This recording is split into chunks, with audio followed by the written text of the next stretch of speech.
প্রিয় দর্শক শ্রোতা, আমাদের প্রকৃতির কবি, যিনি সবসময় পাঠকরা যার কবিতা শোনার জন্য একটি সপ্তাহ অপেক্ষা করেন, আমাদের সুপরিচিত মুখ লোকমান ভাই। আমাদের লোকমান ভাইয়ের কবিতা আমরা এখন শুনবো, তার স্বরচিত কবিতা।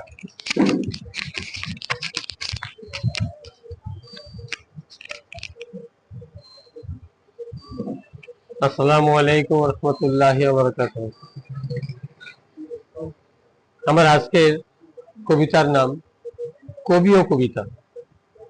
আমি শেখ লোকমান হোসেন। আমি কবি নই, তবু লিখি কবিতা। আদি ও প্রাচীন সাহিত্যের অনন্য সৃষ্টি গাথা। কবিতা প্রেম মাধুরীর গীতিময় মহিমার গৌরব, চৈতন্য মুগ্ধতার আভরণে শোভিত অনুভব। যৌবনের নবরস সঞ্চয়নের লীলাময় নিলয়, শাশ্বত হৃদয়ের দক্ষিণা বাতায়ন খুলে দেয়। ঐকতান সমৃদ্ধ কবিতা, বৈষম্য নিরতি শক্তি, কবির মস্তিষ্ক মননে থাকা ভাবনার মুক্তি। আনন্দ বেদনা প্রেম বিরহ হৃদয়ের যত কথা, শোকাহত মানবের ক্রন্দন ক্ষুধার্তের জীবন গাথা। নেই কোনো জাতিভেদ, নেই হেথা ভাষাভাষী, সাদা কালো সকলের কথা রাশি রাশি। প্রকৃতির বিচিত্র রূপ আর পাখিদের কলকাকলি,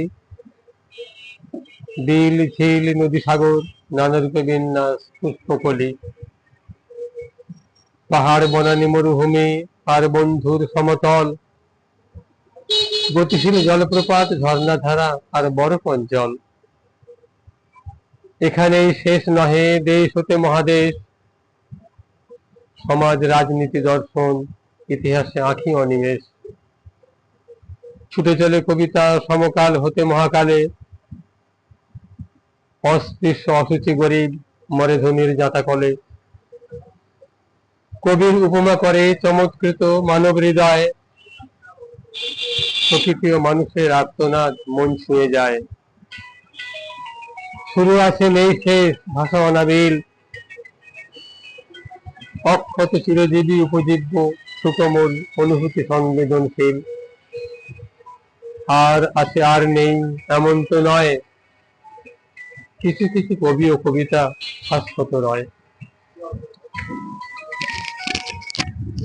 ধন্যবাদ লোকমান ভাইকে। আমি যতগুলো কবিতা ওনার শুনছি, তার মধ্যে এই কবিতাটি অত্যন্ত অনবদ্য কবিতা।